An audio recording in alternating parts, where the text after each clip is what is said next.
Welcome to the Friends of Zane Adams, aka FOZA Podcast, bringing awareness of postpartum depression, suicides, and the children who are left behind. We'll be spotlighting positive outcomes from mothers as well as healthcare experts and counselors. Would you know the signs of PPD? Would you know how to help a loved one? Stay tuned. As a community, we can do more to support maternal mental wellness. Welcome, FOZA fans, and thank you for joining in on a new FOZA podcast. This is episode 23, and I'm Paulette Smith. I'm sharing information that I hope you will share to help stop the silence, the shame, the stigma, the suicides, and the suffering that can accompany postpartum depression. FOZA is a 501c3 nonprofit organization working to provide supportive resources to families affected by postpartum depression, suicides, and related maternal mental illnesses. Before beginning, I need to say a few words about triggers. This is a safe place. However, we may discuss topics that can be sensitive and may act as a trigger for some members of our audience. The content we discuss serves to provide information, education, and advocacy only. If you are experiencing an emergency, please call the National Suicide Prevention Lifeline. That's 988. And if you're not experiencing an emergency, you're seeking consultation, then please check with your doctor or professional caregivers. And if you feel that your voice is still not being heard, please don't give up seeking help. Visit us online at FOZAinc.org, and we'll try to assist you in finding resources in your local area, and you're never required to provide us with any private or sensitive information. As many of you know, the podcast often focuses on a comment or a question that's been asked by moms and pregnant people, and also questions that have been asked by supporters and advocates. This episode is going to respond to a comment sent into FOZA from one of our many forums. We're connected to a lot of them, so here goes. Sometimes moms wait to ask for help with postpartum depression. When should moms or pregnant people reach out for help? Meaning, at what time and to who? Well, I'll start by saying medical professionals, clinicians, therapists, and mental health professionals, they're number one on the list for giving advice, diagnosis, treatment. And for PPD, I believe we can all acknowledge that sometimes there's a lapse or a pause or a lag in the time symptoms are first recognized and taken seriously or reported. And that's what we want to talk about today. Now, there are many causes for this lapse or this time that it takes to, and it's precious time that it takes to have a mom go ahead and be open about what's going on with her. And I invite you to listen to a previous FOZA podcast, episode 19. It's out there on our playlist with the list of all the podcasts. And the subject is why moms don't speak up. We took a deeper dive into understanding the hesitancy that some moms or pregnant people may have in opening up about feelings they may be experiencing. But this podcast is going to speak specifically about the time they should do it. Talk a little bit more about when should they make that decision.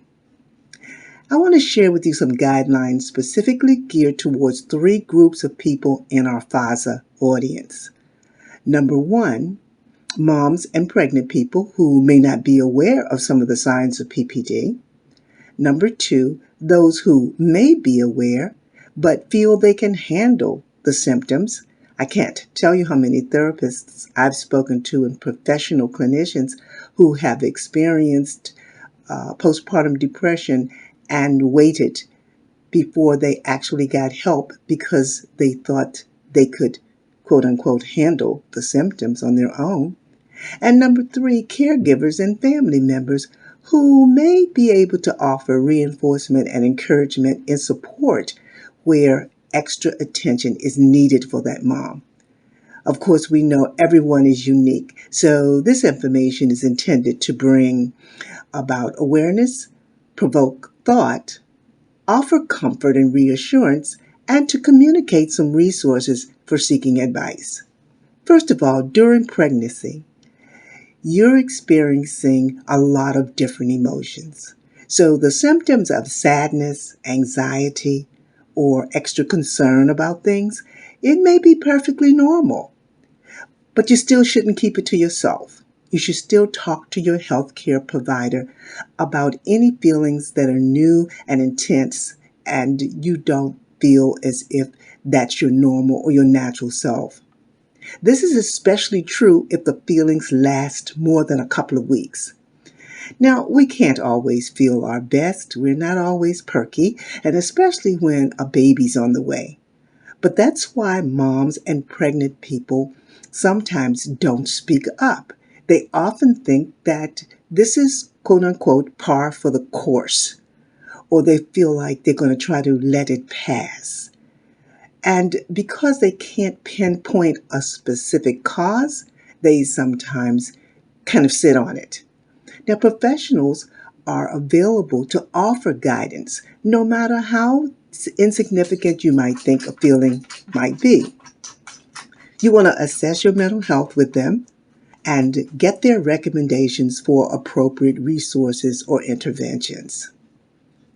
Next, if you've been told repeatedly that what you're feeling is normal, and yet your instincts tells you that this anxiety and fear that you're having is growing and you're not comfortable with it, it's time for two things to happen. Number one, you want to take an assessment of your communication with your doctors or medical professionals and ask yourself if you've been totally honest with them. This is really important, especially if you have a history of depression or anxiety. It's essential to be proactive about discussing any kind of history you may have with your healthcare provider during pregnancy. Having a history of mental issues is not a topic that you want to discuss. I know that. But if you're pregnant and your team is not aware, your medical team is not aware of that, then keeping it a secret from them may cause you increased risk, and you may experience postpartum depression and not get the proper care. You know, postpartum depression is a treatable illness, and early intervention can be beneficial. I'm going to say that more than one time as we move on. Next, if you've laid all your cards on the table and you're still not getting what you feel is helpful or positive responses, you may want to consider getting a second opinion. And you want to do that as soon as possible. You deserve to have a relationship with a mental health care specialist who shows understanding and concern and who's willing to work with you and can provide you with the confidence of knowing there is help for you and it's not your fault. As I mentioned earlier, if it's detected early and the root cause can be determined, there's no need to suffer in silence or uncertainty. Moving on to the giving birth. You know, it's been labeled as the most wonderful time in life. And yet, in reality, it's not uncommon to feel overwhelmed, sad, anxious, and that's just a few of the many symptoms that can come along with postpartum depression. Sometimes you'll hear the term baby blues. Well, that's a real researched issue. Baby blues doesn't last for weeks and weeks and months. When that happens, something else is going on, and it could be postpartum depression. Next on the list of good timing, what a mom and the people around her need to be aware of, and that is the time span that is taking place. And that can be done by listening to the mom and tracking, yes, in writing if necessary, the intensity of the symptoms she's experiencing and the persistence of the symptoms. Specifics can be recorded. They can help when they're recorded. They can help mental care providers, help them bring a better insight, help them bring more information to you. It can increase that care provider's awareness. And all of this is essential. It's easy to lose track of time when a newborn comes into the picture. That's why journaling can be so helpful. And when symptoms do last longer than 2 weeks or so, it's important to know which symptoms are being experienced and how long each one has persisted in playing havoc in that mom's life. If you consider the entire list of possible symptoms reported by the NIH and other maternal health research organizations, the list alone can be overwhelming. We posted the list where you can find it. You can view it on the YouTube version of this podcast, or you can go to our website and you'll see it on our blog.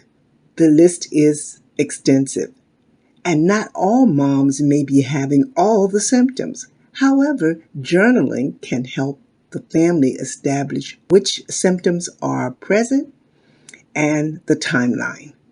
This information can help the mom's medical team, can help them provide better advice, more accurate diagnosis, and targeted treatment if necessary. At this point, I want to say, if you are pregnant or a mom having severe symptoms or thoughts of any kind about harming yourself or harming your baby, or if you know anyone who is struggling with negative thoughts, it's crucial to seek help immediately. Reach out to a healthcare professional or call the Mental Health Crisis Helpline. That's 988. Or go to the nearest emergency room. It's important to remember that postpartum depression is certain things, and it's not certain things. So postpartum depression is a medical condition, and it may have contributing factors around it involving socioeconomics, geographics, lifestyle, childcare, and so much more. When weeks go by and symptoms interfere with your daily life, such as your ability to care for yourself, your baby, or to participate in your usual activities, it's time to seek assistance. And it's important to remember what PPD is not. It is not a sign of weakness. It is not a sign of inadequacy in you as a parent. And it is not you being a bad mom. Ask for help and ask as often as you feel you need it. If you're having trouble finding resources in your area, put our FOZA Finder services to work for you. It's free, and we may be able to uncover specific resources in your zip code. You know we never ask you for any private or sensitive information. Finally, and this is in no way an exhaustive list, if there's a lack of support in the home or in the area, if the mom feels isolated, or if she lacks strong support, the action that needs to be taken is immediate. What action is that? To reach out for help, because things are not going to get any better during this crucial time. Connecting with supportive individuals, support groups, and seeking professional counseling can make a significant difference in the survival of the mom, the baby, and the entire family. That kind of support can strengthen an entire community. My plea to caregivers and family members is to encourage the moms in your life and the pregnant people in your circle to talk openly about their feelings with their healthcare provider, or privately with their family, or with trusted friends who can guide them to the right healthcare provider. Honest and open conversations with professional mental health providers and sincere listening sessions can be the first steps towards getting the support and treatment that's needed to recover and to return to mental wellness. The earlier you seek help, the sooner you start the healing process and improve your well-being. My pleas to moms and pregnant people Never think it's too early to express your concerns, because waiting can cause unwanted pain. You are your own best advocate because you know your body and feelings better than anyone.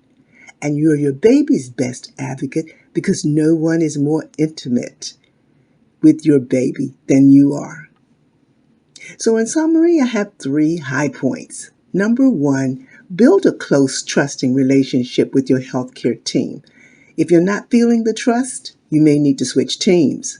Do that sooner rather than later.